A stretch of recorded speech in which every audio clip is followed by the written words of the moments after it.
everyone. Welcome to the Goot Reaction. This is Joe Goot, your host, and you're tuning in for the inaugural episode here. So this podcast is going to be about a number of different things, but primarily topics including politics, philosophy, arts, and science. And for me personally, I've had an interest in all those topics for quite some time, kind of starting out early on in the philosophy realm with growing up Catholic and asking a lot of tough questions that a lot of people that I asked couldn't answer. And so I turned to philosophy as a way to explore some of the bigger questions that I was asking and try to understand, who we are, why we're here, all those kinds of things that young people tend to ask when they're trying to find their way in the world. And yeah, so then I think politics wise, my family before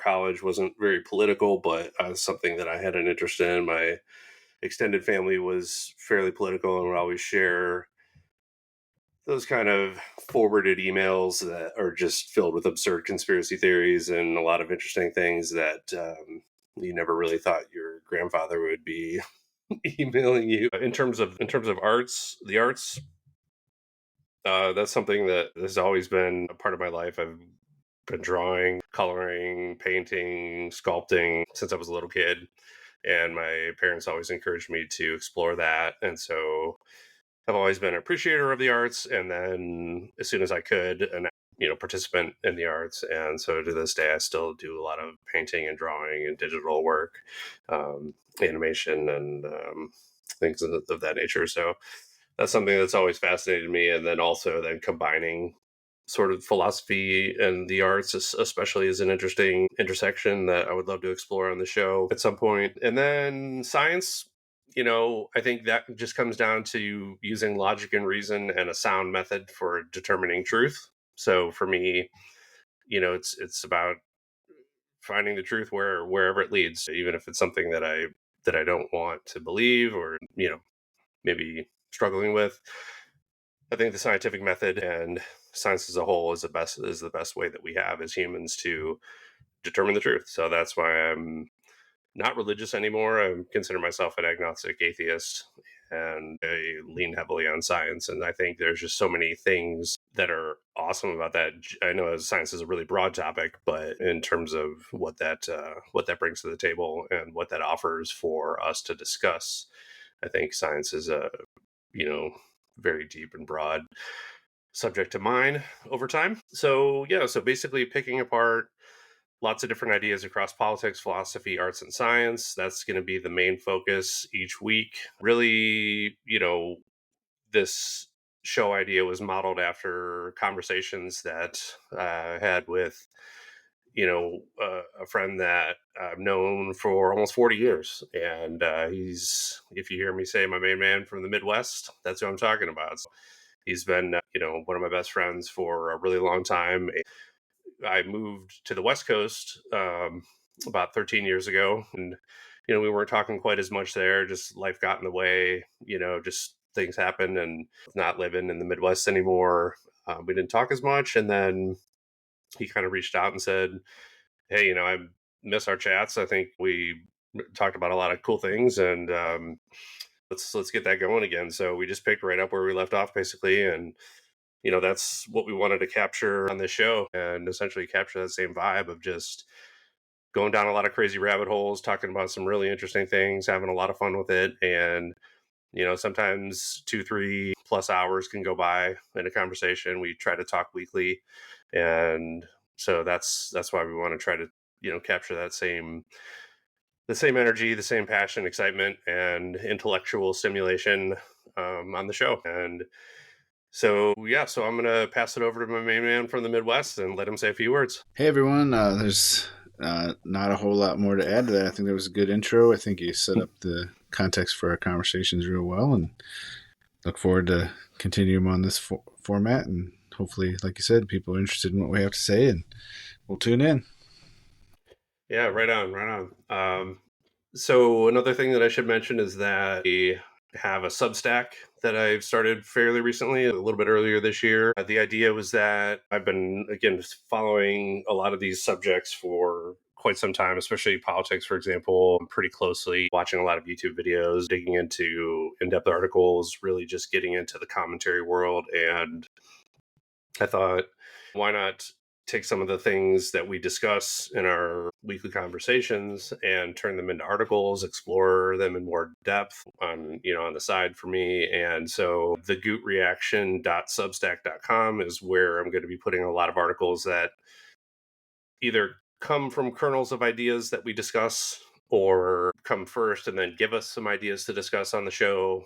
And they're going to be just essentially in the same orbit, not always related, not always going to be going back and forth, but just in the same orbit. Like so far, the articles have tended to be a little more on the political side, a couple philosophical things as well. But I encourage you to check that out and participate in that. Right now, there's no paid memberships or anything. It's totally free. It's easy to subscribe and follow along and comment along if you feel so inspired. So yeah, so it's just going to be kind of an ecosystem of commentary, interesting discussion, and again, really at the end of the day, it's about just trying to have a good time and keep our brains active and open ourselves up to new ideas and keep an open mind. So I think that's kind of how we come at almost every topic. We rarely are so entrenched in an idea that we can't be convinced of otherwise, which is great. We both pride ourselves on again keeping that open mind, keeping our eyes and ears open, and listening as much as we talk. And yeah, so that's kind of the intro to the show. And we thought it would be great to just sort of kick off this first episode after the intro with just sort of diving into some recent topics, some topics of note that we were just sort of on the lighter side, just to get things going, and just so you get a sense for how these conversations normally go that we have. So again, trying to capture that same sort of casual vibe that we have when no one's listening. So one thing I thought would be an easy starting point, because it was something that I wrote in a recent Substack article, was just about unions, labor unions specifically, and how it's not just workers that have representation. It's also corporations. It's also these big businesses, and the fact that they have trade organizations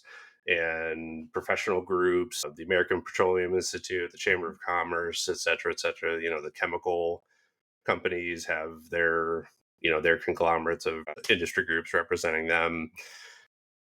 And just thinking about how labor unions have really been on a roll. We had Sean Fain talk at the DNC recently, and he gave an awesome speech. And I think there's just been a lot of momentum on the labor side, which is awesome to see, because they've been demonized and kind of beat down, and enrollment numbers just down, down, down since the 80s, since Reagan and the neoliberals really sort of put their boot down on the necks of labor intentionally, really just trying to gut the middle class and destroy unions, and knowing that that was the Democrats' power base and the donor base.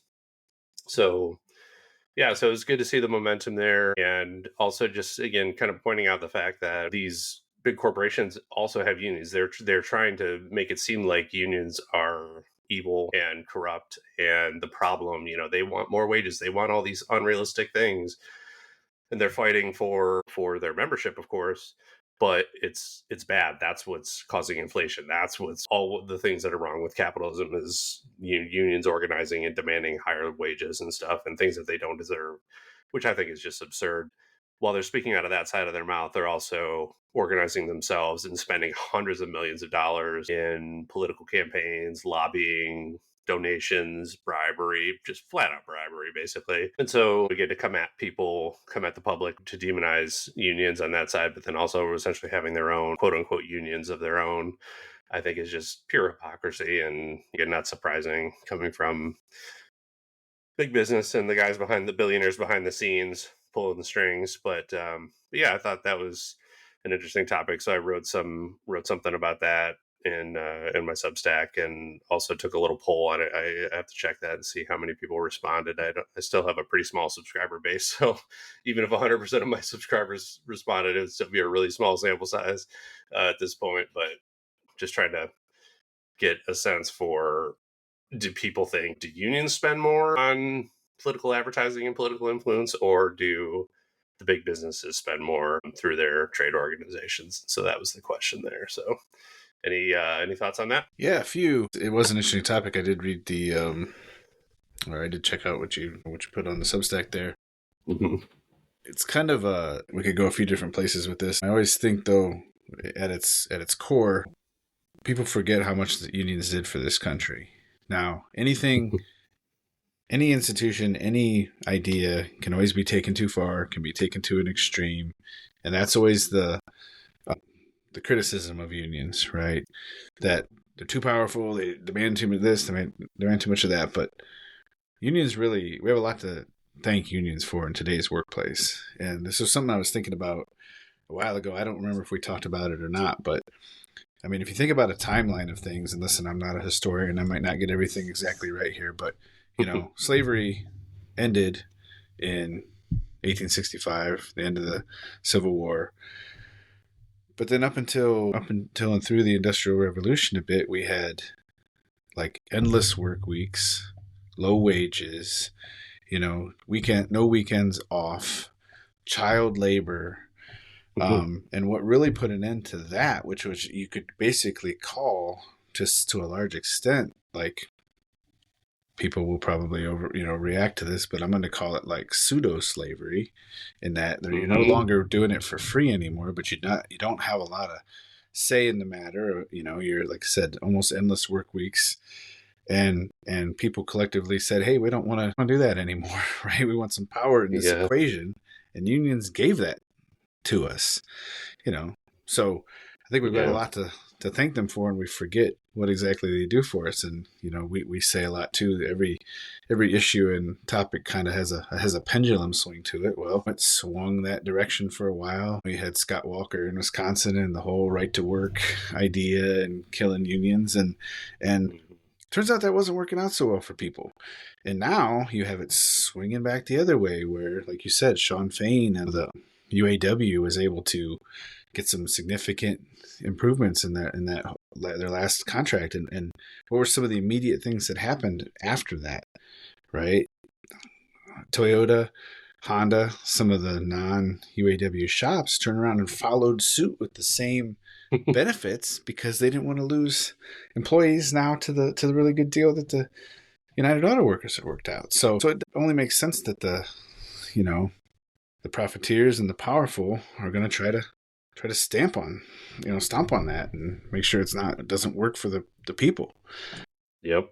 Yeah. And it's interesting too, if you think about what, like, many movements that had their origins in the 20th century, or even, I guess, probably in pre-industrial revolution, there was some starting the seeds of unionization and the seeds of, again, those larger companies, like the Gilded Age, as it were. So even 19th century, where if you wanted to try to go on strike, you could very possibly get shot on your way to work or your way to the picket line. And, you'd have National Guard, or you'd have strike breakers that were cops that were trying to earn some extra money on the side, like literally busting skulls and shooting people and sicking dogs on people. So it's like the stuff that the unions went through to get the rights that they have to make it. It's something that I think a lot of people take for granted nowadays, is that the struggle was just infinitely more dangerous back then.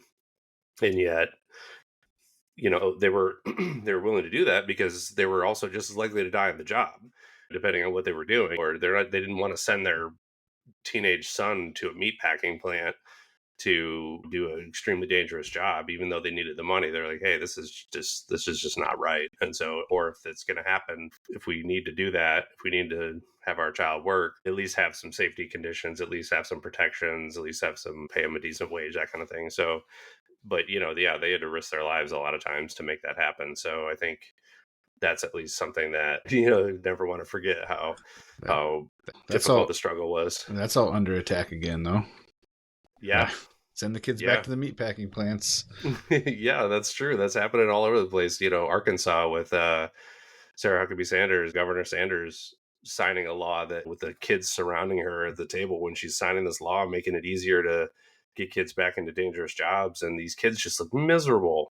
They just look miserable. And then you contrast that with Governor Walz signing the breakfast and lunch for school kids throughout the year bill, and he's hugging and high-fiving and fist bumping, and like everyone's screaming and crying and just enjoying themselves and like excited. Really shows you the contrast between those two different types of approaches to um, you know meeting the needs of children and families. Yeah. So again, not a historian, but if I think of the rough timeline in my head, we have different places in the country where we're cracking down on immigration. I'm thinking Florida, I believe. Didn't they do some law where they, basically, Yeah, sort of the construction industry and stuff, because and the agricultural industry down there where they. So we keep passing these laws where, because we need to pick on immigrants, that we don't allow them in to do some of the jobs that they typically do, which are jobs, let's be honest, that a lot of people that were born here don't want to do.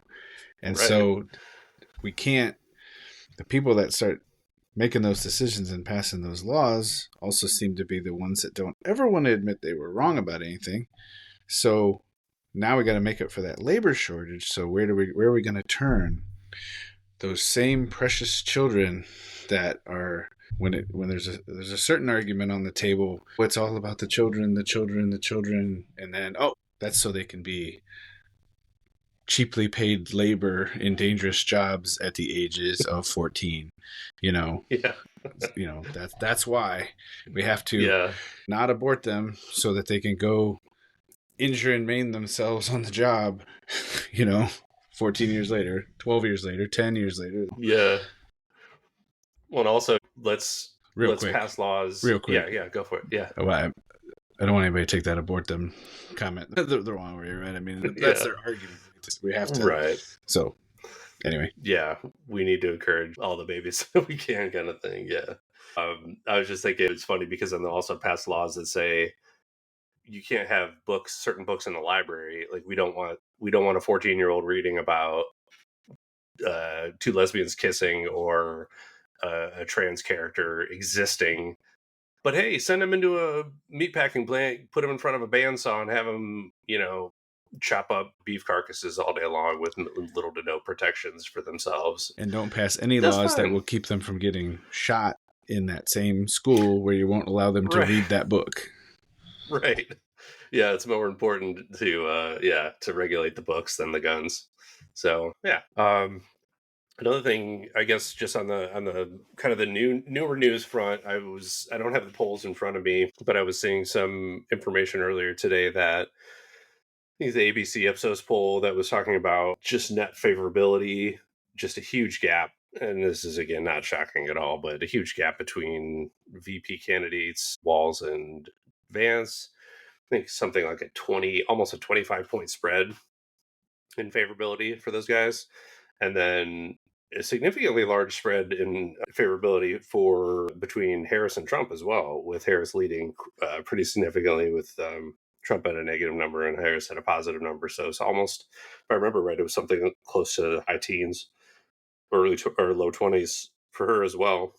And then I think the first time, and again for one of the bigger polls, and this wasn't an average of polls by any means, so you can kind of take it with a grain of salt, snapshot in time kind of thing. But looking at the pure national number, 52 Harris, 46 Trump. So that's outside of the margin of error, which is one of the first times we've seen a major poll kind of break out of that 3-4 point kind of gray area there.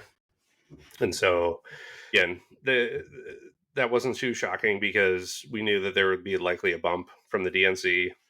Some questions around, like, with the truncated timing of the campaign and the shorter window from she's only been campaigning for a little over a month kind of thing, and only had the nomination for a couple weeks now. You could argue the polls are going to be a little more wonky even than normal just because of the circumstances. This isn't like Trump's been announced his candidacy a year and a half ago, right after he was indicted the first time. So, or maybe it was his second indictment, but either way, right around when he was starting to get indicted. And people speculated then that it was just to have the excuse to say that it was election interference. And there's no way he wanted to run for president again. The dude doesn't give a shit about running the country or anybody other than himself. So there's no way he wants to be president. And I think that's reflected in his campaign right now. I'm mostly golfing and just doing random events like at his various places, his various golf clubs and his Mar-a-Lago and stuff. So I think, yeah. So anyway, I think just in general, before I get too rambly here, I think the polls are just really interesting to keep track of, but not anything to really get too excited or depressed about either way. I just think it's such a off kilter campaign season already until we kind of get into the stride of things. And now in September, we might start to see a little more normal trends take over, a little more normal behavior. But then again, it's still Trump. And, Harris is also a historic candidate in her own right. So I don't know. We'll see how it goes, but just at least encouraging to see that are saying those things, the numbers being what they are. So yeah, the 46 for Trump. I think we talked about this a few conversations back, that there's a lot of people are saying that a lot of people saying that his window is only really like 45 to 47. And I don't think I said this when they talked, but I kind of think that's funny that on the new Make America Great Again hats, it says 45-47. Because, it should say 45 and 47 if you think you're going to win, but it says 45-47, which seems to be representative of his window of popularity and how many, what he might get. His max opportunity. Yeah. Sir. They said, sir. They said to me, sir. Yeah, that's, he's like, a whole heap of BS is coming after you hear that. But yeah, the 42% for Harris sounds good for people who, 52. What did I say? 42? You said 42. Sorry, 52. Yeah, sorry, 52. For people that, are leaning that direction, because, and I've gotten into some interesting conversations with people lately about the whole electoral college thing, and they defend the electoral college because why shouldn't, otherwise the minority doesn't get a say in anything. And it's like, well, that's how majority rules works most of the time, but it's a terrible situation.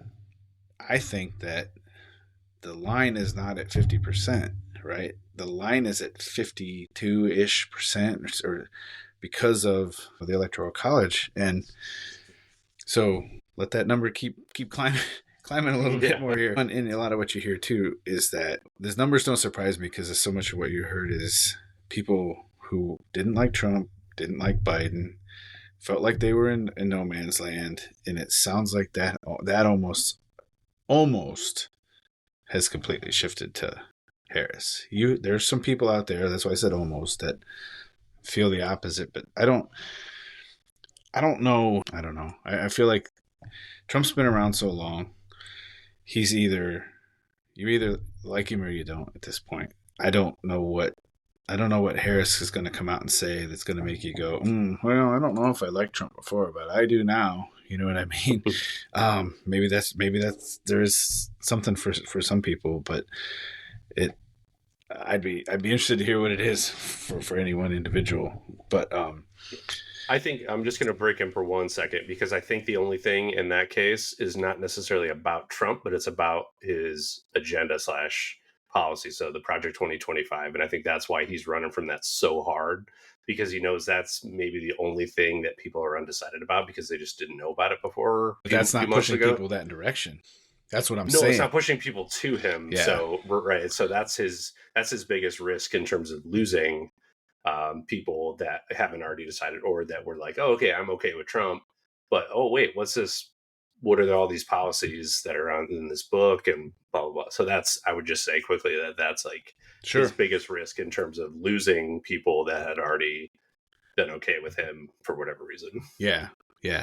All the things in Project 2025 that he doesn't know anything about, even though he introed it 2 years ago at a speech, even though J.D. Vance basically promotes those ideas any chance he gets. But yeah, Trump doesn't know anything about it. That's where sometimes, like, if we really break down what that man says a lot, he doesn't know anything about a lot of things. Let's go to the Arlington Cemetery thing where that happened recently. He's doing that interview with the NBC News journalist, and he's literally saying, he goes from, I don't know anything about it, I was just there, right? I guess there were cameras there, to it was somebody else was behind it, and they were trying to, the other side was like trying to setup or something. Yeah. So the man sure doesn't know anything about a lot of things for being someone that everybody thinks is so great and is going to just has all the answers, is going to turn this country around. He has no ability to adapt on the fly to big problems. We saw it with COVID. And now we're seeing it with Joe Biden dropping out of the race, because he keeps sitting here going, well, we were ready to beat Biden, and now there's this change. Well, what you're admitting right there is you expected Joe Biden to go out and lose that race for you. You're not trying to win on your ideas. You're not trying to win on things you're going to do for anybody. You're implying that you're going to do all kinds of things for people, but you're not actually trying to win on any of that stuff. And now you're running scared because there's a tidal wave on the other side called Harris Walls. Yeah, no, I think that's a great point. It's got to be some combination of just stubbornness and also literally not being bright, and those two things together, and then just, of course, the inability to apologize or admit that we need to change something is like not on his terms, but reacting to something is, I think, against every fiber in his being. So that's that's not something he's easily capable of. Yeah, and every time they try to pull an argument about Harris flip-flopping about a position that she had 4 years ago to that she has now, Donald Trump, I'd like you to meet J.D. Vance, because there has been no bigger flip-flop of a position maybe ever than that man, from some of the things he said in 2016 to some of the things he says now.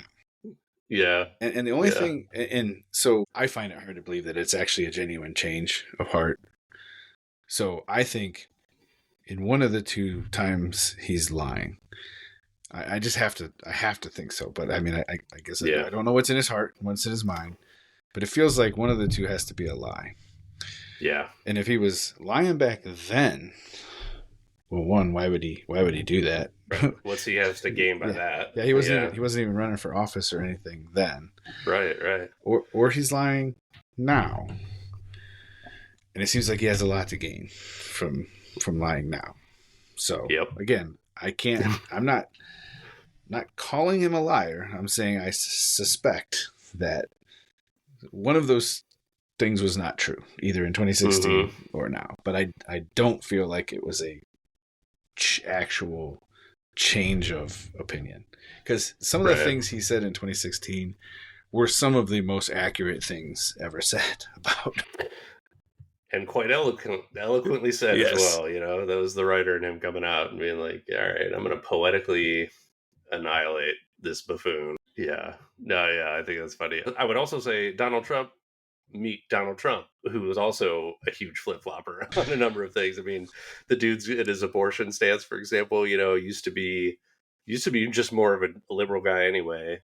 And then don't want to speculate on his personal feelings on that, because you just don't know, but wouldn't be surprised if he hasn't availed himself of that service a number of times. But that's neither here nor there. It's him then saying in that interview with Chris Matthews years ago about, I think, a town hall, where he said, oh, there's got to be some punishment for the woman who gets an abortion. And then now to say, oh yeah, everyone just wanted it back in the States, and so I just got it back to the States. And then, which is such a cop-out. This is such a little bitch move cop-out, I think, to just say, and then to imply that all legal scholars and all conservatives, liberals, everyone wanted it out. It's just a flat-out lie. But yeah, but his positions have been all over the place. Was for the TikTok ban, and then the TikTok guy was like, oh, here's a bunch of money. And then, oh, hey, TikTok's the best, you know? I think Harris wants to ban TikTok. You know, so, and Elon with the electrical vehicles, you know, he had crapped all over EVs for years, saying, "Oh, they don't go very far. They'll electrocute you and this and that." And then Elon steps in and says, "I'll give you 45 million bucks a month for however long," and all of a sudden he's not so hard on EVs anymore, and he's saying Elon's a genius and a free speech champion and all this other crap.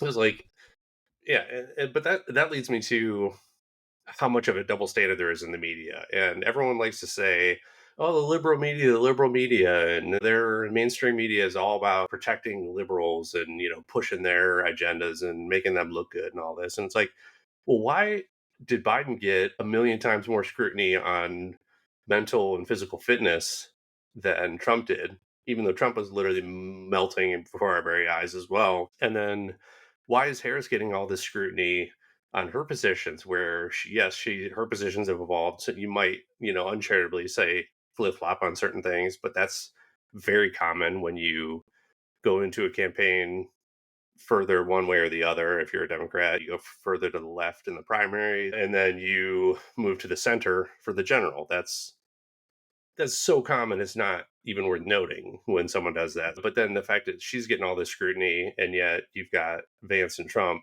who have flip-flopped on major issues, who are just wishy-washy all the time, all over the place, and it doesn't seem like journalists ask them very many questions about that. So just that weird double standard that I think is, talk about pendulum swinging one way or the other. Like, maybe in the past the media was on balance a little more liberal. I don't doubt that, but it just doesn't seem like, it just feels like it's very much corporate agenda, push corporation. Like, what the corporations and billionaires want is probably Trump. And so the media is bowing down to them because they have corporate sponsors that are owned by corporations, and that's the line they're pushing. So that's why they're making it harder for Harris. Yeah, I always struggled with the traditional liberal media critique too, because I think there was a time where they were basically just reporting on things that happened, and I wonder if sometimes there was always a little bit of a conservative, just a different take on things. I think it's kind of gone to an extreme today, maybe. I mean, when I hear things off of Fox News, it sure doesn't seem like it's describing reality as I see it with my eyeballs and my ears. But I think there was, I don't know, I think that I felt like that stemmed maybe out of an idea that, well, they're not tailoring this to us, so therefore it's the liberal media. You know what I mean? And it was kind of an excuse to maybe create this alternate media ecosphere. But I don't know that for sure. I haven't dug into a lot of that stuff too hard, but I mean, I've heard a lot of things along the way. I think the other part of it you mentioned, though, with the whole not really calling out J.D. Vance and Trump and stuff on it, as much of what they say is, in a way, it's old news, right? It's not, you get into Project 2025 and that sort of thing, and that's newer, but a lot of stuff they say is just, you can call them out on saying it, and they're not gonna take it back or anything or whatever, adjust to it unless it hurts them bad enough. But it's kind of like we've said before too. We're gonna hear the crazy things, and the people that go tune into Fox and OAN and all those are not going to hear the crazy things, right? That whole thing is going to be tailored to them to make Trump look fantastic. Right, we're going to hear the crazy things, so they're not going to bother correcting in any way for this audience, for the alternate audience. I think people in the media, they want to feel like they had an impact. Well, you scrutinized Joe Biden, and people reacted to it. There's a lot of the feelings out there in the world anyway, and change came about because of that. Well, they've been reporting on Trump for 10 years now, and it's only gotten worse, right? So what bang for the buck are they getting? Plus, there's the criticism from 2016 that they spent too much time covering Trump and actually elevating his position. So, but like you said, that would come in contrast with potentially the corporate ownership and stuff that would maybe want. Now, I want to throw out there, not all corporations are that way, No. But no.